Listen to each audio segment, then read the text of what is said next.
تو ہوا اس طرح کہ عارضہ لاحق ہوا اور آنکھوں کی بینائی جاتی رہی، نابینا ہو گئے امام بخاری۔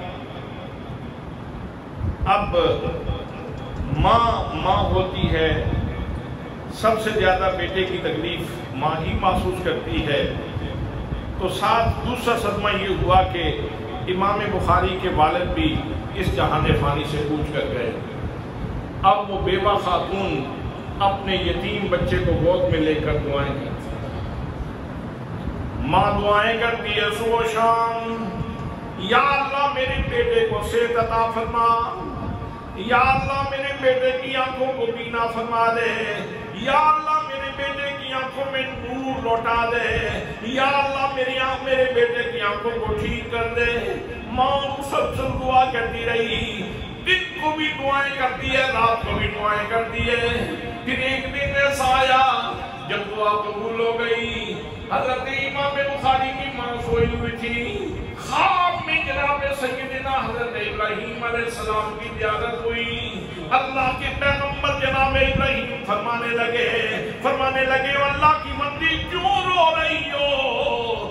تیرے بیٹے کی بینائی تو بحال ہو چکی ہے۔ آنکھ کھلی، بیٹے کو جگایا تو بیٹا دیکھنے لگا، اس کی آنکھوں کی بینائی بحال ہو چکی تھی۔ اب ماں اور بیٹا انتہائی خوش تھے کہ اللہ کریم نے ایک نعمت عطا فرما دی ہے۔ حضرات محترم، ماں کی دعا سے جو آنکھوں کا نور امام بخاری کو ملا تھا، پھر اسی نور کی روشنی میں انہوں نے بخاری شریف ترتیب دی۔ سبحان اللہ، سبحان اللہ۔ یہ بخاری شریف کا جتنا فیضان ہے، اس کے پیچھے ماں کی دعا ہے۔ سبحان اللہ، اگلے سال سے سبحان اللہ، کتنا بڑا انعام، کتنا بڑا انعام ہے۔ ماں راضی ہو گئی تو اللہ مہربان ہو۔ ماں کی دعا سے امام بخاری کی بینائی بحال ہو گئی۔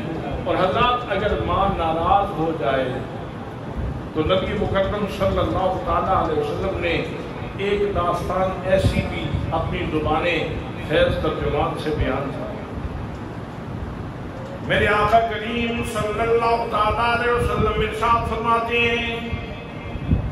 ہیں پہلے زمانے میں ایک بندہ تھا، بنی اسرائیل میں جریج نامی انسان تھا۔ لوگ اس کی عبادت کا ذکر کرتے تھے، بڑا عبادت گزار ہے، بڑا عابد ہے، بڑا زاہد ہے۔ لوگ اس کے پاس آتے آگے دعائیں کرواتے، اللہ کا اتنا صالح بندہ ہے کہ اس کی عبادت کے چرچے تھے۔ تو ایک فاحشہ خاتون، بدکار عورت، اس نے کہا کہ میں اس کو آزمائش میں ڈالتی ہوں۔ لیکن حضرات، اس آزمائش میں پڑھنے سے پہلے کی بات بھی ذرا پیش نظر رکھیں۔ ہوا کیا؟ حضرت جریج نماز پڑھ رہے تھے، جریج نماز پڑھ رہے ہیں اور ادھر ماں آتی ہے۔ یہ کمال محویت کے ساتھ اللہ کریم کی بارگاہ میں حاضر ہیں۔ ماں نے آ کے صدا دی، دروازے پہ کھڑے ہو کے صدا دی، یا جریج، او میرے بیٹے جریج۔ ادھر جریج گھر میں نماز پڑھ رہا تھا۔ اس نے نماز پڑھتے ہوئے جب ماں کی آواز سنی تو دل میں کہا، یا ربی امی و صلاتی، اے میرے پروردگار، اب میں کیا کروں؟ ماں بھی صدا دے رہی ہے اور میں نماز پڑھ رہا ہوں، میرے اللہ میں کیا کروں؟ نبی مکرم صلی اللہ تعالیٰ علیہ وسلم ارشاد فرماتے ہیں، فرمایا فَأَقْبَلَ عَلَىٰ صَلَاتِهِ، وہ اپنی نماز پہ متوجہ رہا، وہ نماز پڑھتا رہا۔ ماں تھوڑی دیر دروازے کے اوپر کھڑے ہونے کے بعد واپس چلی گئی۔ اگلے دن پھر اس طرح ہوا کہ جریج نماز پڑھ رہے تھے، پھر ماں آئی۔ ماں نے آ کے دروازے پہ دستک دی، بلکہ آواز دی یا جریج، او میرے بیٹے جریج۔ لیکن جریج نماز پڑھ رہے تھے۔ نبی مقدم صلی اللہ تعالیٰ علیہ وسلم ارشاد فرماتے ہیں، فرمایا اسی طرح جریج نے اپنے رب کی بارگاہ میں عرض کی، میری مالک میری نماز بھی ہے اور ادھر میری ماں صدائیں لگا رہی ہے، لیکن اس نے ماں کو اہمیت نہ دی۔ فَأَقْبَلَ عَلَىٰ صَلَاتِهِ، وہ اپنی نماز کے اوپر متوجہ رہا۔ آج بھی ماں لوٹ گئی، واپس لوٹ گئی انتظار کرنے کے بعد۔ اگلا دن آیا، ماں پھر آتی ہے اور ادھر حضرت جریج نماز پڑھ رہے ہیں۔ ماں نے پھر آواز دی یا جریج، او میرے بیٹے جریج۔ لیکن جریج نماز پڑھ رہے تھے، دل ہی دل میں اپنے رب سے کہنے لگے، یا رب امی و صلاتی، اے میرے رب میری ماں بھی پکار رہی ہے اور میں نماز ادا کر رہا ہوں، میں کس طرف جاؤں؟ فَأَقْبَلَ عَلَىٰ صَلَاتِهِ، وہ اپنی نماز کے اوپر متوجہ رہا۔ حضرات محترم ماں لوٹنے لگی تو ماں نے جاتے ہوئے ایک بد دعا کر دی، کہنے لگی اللہم لا تمتہ حتی ینظر الی وجوہ المنبسات۔ ماں کہنے لگی اللہ اس کو اتنی دیر تک موت نہ دینا جب تک یہ فاحشہ عورتوں کا چہرہ نہ دیکھ لے۔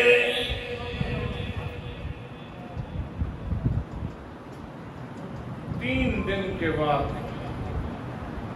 ماں یہ دعا کر دیتی ہے، بد دعا کر دیتی ہے بیٹے کے حق میں۔ اب ادھر ایک فاحشہ عورت، ایک بدکار خاتون وہ لوگوں سے کہنے لگی کہ میں اس کو آزمائش میں ڈالتی ہوں، میں اس کو فتنے میں ڈالتی ہوں۔ وہ بن سمر کے حضرت جریج کے صومعہ میں عبادت خانے میں چلی گئی۔ جناب جریج نے اس کی طرف کوئی توجہ نہ دی، نماز پڑھتے رہے، اللہ کا ذکر کرتے رہے۔ عورت مایوس ہو کے وہاں سے نکلی، ساتھ ہی ایک چرواہے کا ڈیرا تھا، اس کے پاس گئی اور اس کو اس نے گناہ کی طرف متوجہ کیا۔ اس رائی نے، اس چرواہے نے اس کے ساتھ بدکاری کی، عورت حاملہ ہو گئی۔ اب جب اس نے بچہ جنا تو لوگوں نے پوچھا یہ بچہ کہاں سے لے آئی ہو؟ تو اس نے کہا یہ جریج کا بچہ ہے، وہ جس کو ولی کہتے ہو، جس کو عبادت گزار کہتے ہو، جس کو ظاہر کہتے ہو، جس کی عبادت کے تذکرے ہوتے ہیں، جس کے صبح مساء جس کی باتیں ہوتی ہیں، وہ بندہ ہے جس کی وجہ سے میرا یہ بچہ پیدا ہوا ہے۔ اب لوگوں نے کہا اچھا اگر اتنا بدکار آدمی ہے، ہم تو بڑی غلطی میں تھے، ہم تو بڑی خطا میں تھے، ہم تو بڑی غلطی میں تھے۔ انہوں نے جا کے جریج کو پکڑا اور اس نے بلند جگہ پہ چبوترے پہ بنایا ہوا تھا اپنا عبادت خانہ، وہاں سے پکڑا اور پکڑ کے اس کو نیچے اتارا۔ فَاسْتَنْزَلُوهُ، اس کو نیچے اتارا اور پھر اس کو مارنے لگے۔ اس کا صومعہ، عبادت خانہ جو اس نے بنایا ہوا تھا، جہاں عبادت کرتا تھا، وہ لوگوں نے گرا دیا اور مارنے لگے۔ اس نے کہا اللہ کے بندو بتا تو دو غلطی کیا ہے، قصور کیا ہے، مجھے مار کیوں رہے ہو؟ میری مسٹیک تو بتا دو، میرا جرم تو بتا دو، میری غلطی تو بتا دو، مجھے کیوں مار رہے ہو؟ لیکن لوگ ایک نہیں سن رہے، وہ مسلسل مارے جا رہے ہیں۔ پھر کسی بندے نے کہا وہ دوستو اس کی بات تو سن لو، کہتا کیا ہے؟ وہ کہنے لگا مجھے بتاؤ تو صحیح میرا جرم کیا ہے۔ لوگوں نے کہا جرم پوچھتے ہو؟ عبادت کا روپ دھار کے اوپر سے انسان بنے ہو اور اندر سے بھیڑیے، تم لوگوں کی عزتیں پامال کر رہے ہو اور بدکار عورتوں کے ساتھ تمہارے تعلقات ہیں اور اس طرح کرتے ہو اور ادھر عبادت گزار کا روپ تم نے دھارا ہوا ہے. اس نے کہا اچھا یہ بتائیں یہ معاملہ کس کے ساتھ ہوا؟ انہوں نے کہا وہ جو فلاں فاحشہ عورت ہے اس کے ہاں جو بچہ پیدا ہوا ہے وہ تیرا ہے. کہنے لگا اچھا چلو مجھے لے چلو اس کے پاس. انہوں نے جرید کو ساتھ لیا. اب حضرت جرید جو عبادت گزار تھے وہ بیچارہ سر جھکائے ہوئے، کسی نے بازو پکڑا ہوا ہے، کسی نے گریبان پکڑا ہوا ہے اور لے کے جا رہے ہیں اس کو بطور مجرم. جب وہاں اس عورت کے گھر میں پہنچے تو بچہ، اس نے کہا میرے سامنے بچہ لاؤ. جب وہ بچہ اس کے قریب کیا گیا تو اس نے اپنے ہاتھ سے یوں کو چوکا لگایا اس کے پیٹ کے اوپر اور کہا کہ بتا تیرا باپ کون ہے. حضرات محترم، جب اللہ کے ولی نے سوال کیا تو بچہ بولنے لگا، کہنے لگا لوگوں سن لو، میرا باپ فلاں رائی ہے، فلاں چرواہا ہے. اب لوگوں کے اوپر حقیقت کھلی کہ یہ عورت کیا کہتی ہے اور چھوٹا معصوم بچہ جو چند دن کا ہے وہ کیا کہہ رہا ہے. اب پھر لوگوں کو ندامت ہوئی، شرمندگی ہوئی، ہم نے کتنا بڑا جرم کر لیا، کتنی بڑی غلطی کر لی، ایک عبادت گزار بندے کو اتنا زد و کوب کیا، اتنی تکلیف دے دی. اب پھر کہنے لگے، اس کے ہاتھ اور پاؤں چومنے لگے. میرے آقا کریم صلی اللہ تعالیٰ علیہ وسلم ارشاد فرماتے ہیں کہ وہ 3 بچے جنہوں نے چھوٹی عمر میں گفتگو کی ہے، ان 3 بچوں میں سے ایک وہ بچہ ہے جس نے حضرت جرید کو بے گناہ قرار دیا.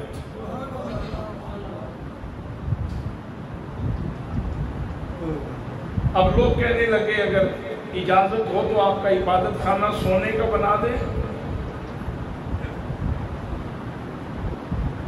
ذہن بدلتے ہوئے کون سی دیر لگتی ہے؟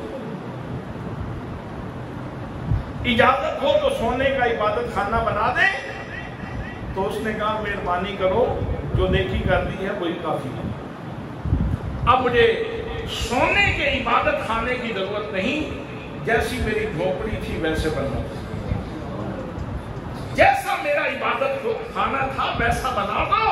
مجھے سونے اور چاندی کی کوئی حاجت نہیں ہے، مجھے ویسے ہی میری جھوپڑی کھڑی کر دو تاکہ میں اس جھوپڑی میں بیٹھ کے اپنے رب کو یاد کرتا ہوں. حضرات محترم، عرض یہ کرنا چاہتا ہوں کہ ماں اگر دعا کر دے تو پھر بھی بڑی مؤثر ہوتی ہے، اور ماں اگر بد دعا کر دے تو وہ بھی بڑی مؤثر ہوتی ہے. اور یہ بخاری اور مسلم میں یہ حدیث پاک موجود ہے. نبی پاک صلی اللہ تعالیٰ علیہ وسلم نے یہ سارے کا سارا واقعہ بیان کیا ہے. اس لیے ہمیشہ اپنے آپ کو ماں کی دعاؤں کے قریب رکھو، اپنے آپ کو ماں کی دعاؤں کے قریب رکھو. ماں کی بد دعا سے بچنے کی کوشش کرو. ماں کی بد دعا سے بچو، اس لیے کہ ماں کی بد دعا یہ بربادیوں کے دروازے کھول دیتی ہے، یہ ہلاکتوں کے دروازے کھول دیتی ہے، یہ نحوستوں کے دروازے کھول دیتی ہے، یہ انسان کو تباہ و برباد کر دیتی ہے. اس لیے ہمیں چاہیے کہ ہم اپنے والدین کے ساتھ حسن سلوک سے پیش آئیں. اور نبی مکرم صلی اللہ تعالیٰ علیہ وسلم کی سنت متوارثہ اس کے اوپر موجود ہے. میرے آقا کی سنت موجود ہے، وہ مشہور زمانہ بات کہ مقام جارانہ کے اوپر جب حضور صلی اللہ تعالیٰ علیہ وسلم لوگوں میں اموال تقسیم فرما رہے تھے تو اسی مقام پہ حضرت حلیمہ بھی آئی. حضرت حلیمہ کی کا نام سن کے کیا زبان پہ سبحان اللہ نہیں آتا؟ کیسی سعادت مند خاتون مائی حلیمہ، کیسی سعادت مند خاتون. وہ آئی تو حضور صلی اللہ تعالیٰ علیہ وسلم نے ان کا استقبال کیا، اور نبیوں کا امام، رسولوں کا امام میرے آقا کریم صلی اللہ تعالیٰ علیہ وسلم نے اپنی چادر اتاری. چادر اتار کے اس بڑھیا کے قدموں میں بچھا دی.